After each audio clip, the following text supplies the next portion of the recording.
Hey Mark, where the heck are you right now? Hello, Derek. I'm just taking my lunch break outside the office right now, actually. Oh, well, good for you. But you do know that there is still plenty of work that needs to be done, don't you? But the new hire is taking break as if there isn't a care in the world. Good for you! I'm really sorry. Is there a problem with me doing this? Yeah, it's not just you, it's the whole dang world. Nobody has any common sense these days. Oh, by the way, that reminds me, you're married, right? Well, I have a fiancé who I'm marrying soon, but I'm not quite married yet. Why do you ask? Well, I bet she's a real looker too, isn't she? You must have such a happy little family. But just how do you expect to be able to take care of them? And there's still so much work to do!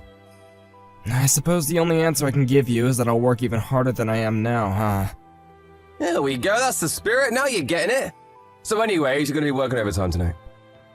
Wait, what?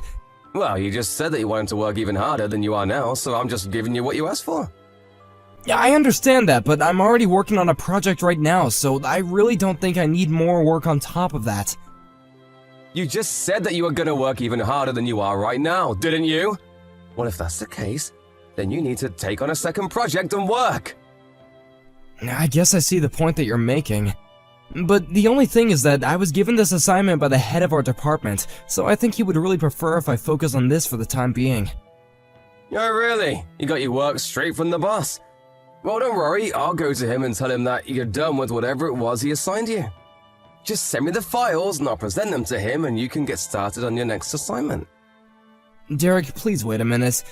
I really do have my hands full with what I'm working on right now, and I don't think it's in any shape to be turned in as of now. So you're just gonna go against the direct order from your superior? I guess I'll have to make sure everyone knows about this in time for your next performance review. And when that happens, well, I just can't imagine you having a very long future here with us. No, it isn't anything like that. I'm not trying to disobey you or anything. It's just that this project isn't really ready to be handed in, so I can't give it to you right now. Besides, I thought that we already talked about this earlier, right? I asked you to please not give me any overtime if possible. I promise that as soon as I'm finished with what I'm doing, though, I can assist you with whatever it is that you need. Oh, please, don't be such a baby. Everyone has to work a little overtime now and then. Just shut up and do as I say, got it? I have a date. I'm not gonna be late because of you. You wouldn't happen to be going out with that girl you ran into while going into that store you're always talking about, right? That's right. I guess news really does travel fast around here. Don't tell me that you're jealous or anything. Sorry, Derek, but aren't you married? Do you think your wife will be mad about you doing this? It's not really a date. Jeez, we're just grabbing some food is all.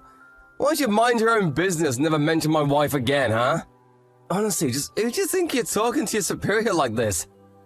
Well, the only thing is that I heard the place where she worked is kind of expensive. What's expensive? What are you talking about?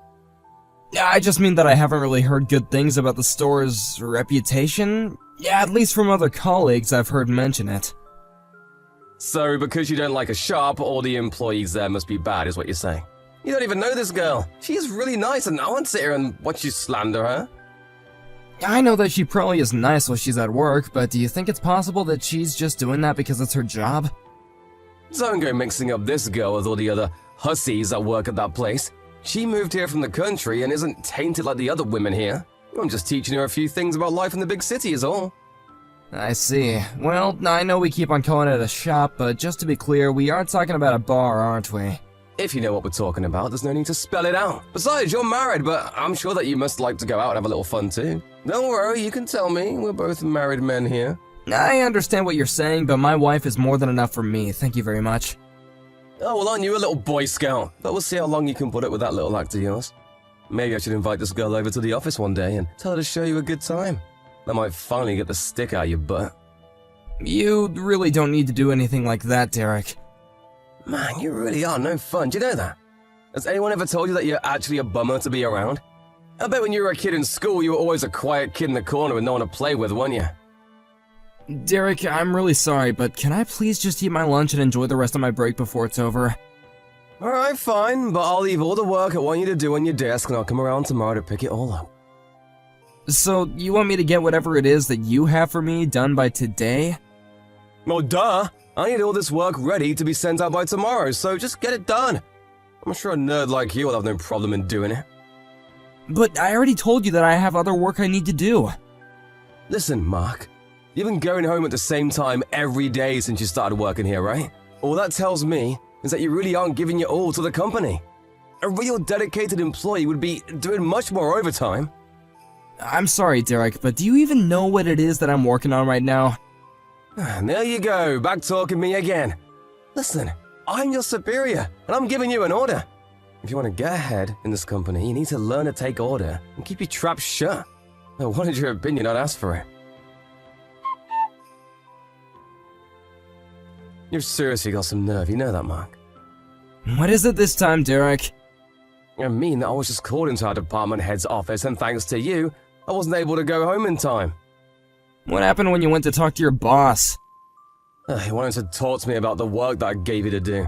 He was mad because you didn't make it the way that I normally do. Well, I'm sorry that we have different styles, but I only did what you asked of me. Well, that's because it should have been obvious that I wanted you to make it the way that I would have. Now my boss is suspicious of me. I guess I don't know what else to say, but I'm sorry. Which reminds me, I see that you're scheduled to take tomorrow off, is that right? That's right, I put in the time off request a while ago, too. And just what is so important that you have to miss work, huh? Well, my wife and I were going to go to the courthouse to have our civil service performed and become legally married. And that's the big reason you can't come in tomorrow. Are you kidding me? I already cleared it with your boss, and he said it was fine if I did. You do know that unlike you, I actually care about this job and work hard at it, right? But you just think you can take time off for whatever you want, no matter how small, huh? Cancel your time off and come into work tomorrow, got it? But I've already made sure to complete everything that I would have had to get done tomorrow today. Besides, I've already had this time off cleared with the department head. Don't you remember telling me that you wanted to work even harder for the company? Of course I remember saying that, and I meant it.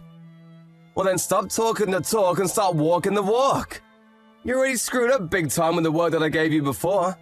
I bet your wife isn't even all that great. She's probably ugly, huh? Why'd you send me a picture of her? Surely you must have a bunch on your phone, unless she's so ugly that you haven't even got one. Derek, I am not going to send you a picture of my wife. Furthermore, I don't care what you have to say about me, but please do not bring my wife into this. There you go, thinking that you can talk to me like that. You're my underling, and that basically means your wife is too. So I can talk about your wife in whatever way I please. And just what is she gonna do about it anyways? It's not like she's gonna be mad at me for things I say to you. I didn't ever say that she would be upset with you. I just don't understand why you feel the need to talk so rudely about people's spouses. Well, you're at least gonna invite me to the wedding, right? I really want to see the kind of woman you're making such a big fuss over. Well, we were only inviting family to the wedding, so... You mean you're not gonna invite me? I'm your boss. I'll prepare a speech for you and everything. And there'll be a chance for everyone to learn a little bit more about the work that you do. Derek, I'm getting a call from a client. I'm gonna go now. You little baby. I know that you're just trying to run away right now. It isn't that at all, I promise you that. And just who is this client that wants to talk to you, huh? It's the V Corporation. Feel free to look into the file we have on them if you want. You think I have time to do something stupid like that?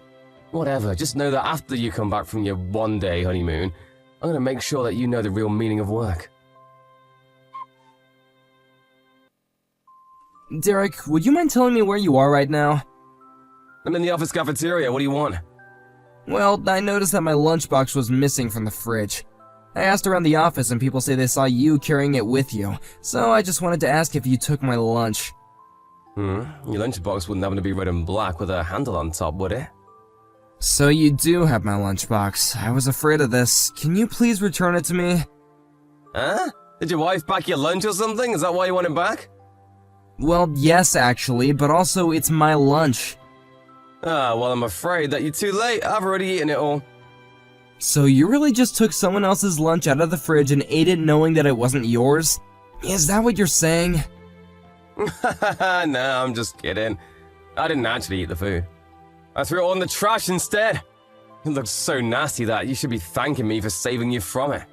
I guess the married life must be going really well, huh? You didn't even eat the food? You just threw away someone else's lunch? I already told you that you ought to be grateful to me for what I did. Eating a lunch like that might have landed you in the hospital. You really need to tell your wife to take a cooking class or two. Derek, do you even realize what you've done? You're through now. What are you talking about, huh? How am I, though? Because I make fun of your wife now and then? It's not my fault if you and your wife are equally useless at your jobs. All I'm saying is that your wife needs to learn how to cook. I would just like to know how any of that is your business. I never had any problem with any of my lunches before. So what about any of this is your problem?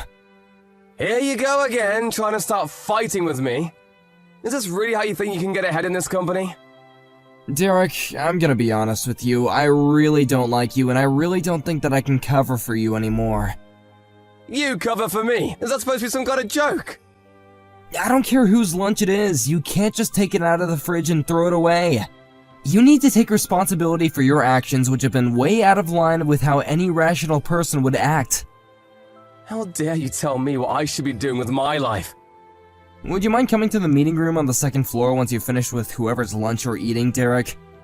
Why should I do that? I don't remember having any meetings scheduled. You're right, this is an emergency meeting, so please go to the room as soon as you finish your lunch. We need to have a little talk about how you've been treating the staff here at the office. Mark, I really would like to take this chance to express how very, very sorry I am for all that I've said and done. Wow, this is quite a strange message to be getting from you. Well, it's just, I had no idea that you were the grandson of the CEO of our company. But that means that you're also next in line to take over the company. I also hear that you were working for V Corp before you came here. That's right, I've worked at a lot of places to gain as much experience as I could. And is it really true that your wife is the daughter of the current CEO over there? Because I had no idea about that either. So again, I really am so sorry for all that I said to you. I'm curious though, is the only reason you're apologizing to me because you found out who my grandfather is? Well, I'm just trying to take accountability for my actions like you told me to. Oh, really? Because just a few hours ago, it seems like you had no intention of giving me any sort of apology. Yes, of course, but I've just been thinking a lot since our time in the meeting room. And I realize how much hurt I've caused, and I just want to say that it won't happen again. So please, can you find it in your heart to not fire me? You remember what else we talked about in the meeting room, right? Like about how you chased off several promising employees with your behavior? 8 people in the last 3 years have all quit because of you. This is really unheard of. But surely I'm not the only reason why they wanted to quit working here, right? When we gave them a survey before they left, they all blamed the abusive management. They had nothing else bad to say about working here except for you constantly trying to slow off your own work onto them and hurling abuse. They all finally got fed up with your attitude and walked away. Even I've gone through something similar now. But I already said that I'm really sorry. I don't remember ever asking you for an apology, Derek. I only asked you to acknowledge the damage that you caused to these people's careers. They were all brilliant employees with impeccable resumes, who realized that working here wasn't worth having to deal with you. Which means that you've single-handedly caused a great deal of trouble for this company. Why would you think that it's okay to treat employees that way? They all seemed like they knew what they were doing more than I did. And so that's why you tried to chase them off? You really are pathetic. Please, I'm sorry. I don't know what else I can say, but I'm so sorry. It isn't all of your subordinates who talk poorly about you, though. A lot of the new hires said that they were grateful to have you shown them the ropes, and even some of your own supervisors have given you high marks. See? I knew that wasn't all bad. I really am a good worker. But the fact is that you still drove away promising talent, and you need to face punishment for that. Lucky for you, however, the business doesn't take firing people too lightly. If you can promise to stop harassing other employees and do your own work, then you might not be fired. You mean it? You mean that I still have my job? But you should know that I also have my wife here, and she says that I shouldn't let you off the hook so easily. Well, I don't really see why your wife should have any say in how we should conduct our business. Really? Even though she's so tightly connected with our clientele in the V group? No, yes. Can you please just tell her that I'm sorry? And are you sorry for chasing off the other employees? Are you going to apologize to all 8 of them as well? Well, I don't even know where I would find them. But you need to clear your name, don't you? At the very least, you need to apologize to my wife. Well then, I do sincerely apologize to her. Just please don't fire me. I promise to give my all to the company from now on. And I'll never say another mean word to anyone as long as I'm here. I see. Unfortunately for you, I'm afraid that the decision is out of my hand already. And your apology won't affect the company's decision to fire you. Wait, what do you mean by that? I mean that by insulting my wife, you've upset the CEO of one of our most important business partners. You might not know this, but the CEO of V is a very strict man who loves his daughter very much. But I said I was sorry. This isn't fair. Please, you have to say something to help me, Mark. I promise to never do anything like that ever again. In that case, I hope that you hold on that attitude at your next job, because management here has decided that you're too big of a liability. Not to mention that you have insulted my wife. Have a nice life, Derek. A few weeks after that, the paperwork was processed and Derek was officially let go of our company. And since the process was done according to the books, he had no room for resource. Afterwards, I was tasked with tracking down and reaching out to the staff that Derek had chased off. I expressed apology on behalf of the company, and I informed them that Derek had been let go. We offered them a generous employment package if they agreed to come back and work for us. Some did, while others said they would never set another foot in our offices. I heard that a few weeks after Derek was fired, his wife divorced him. Apparently, it wasn't the losing job that did it. Instead, she found out about the woman that Derek was seeing on the side, and that was the last straw for her. Thank you for watching. If you liked this video, please give it a thumbs up and don't forget to subscribe to see more content like this.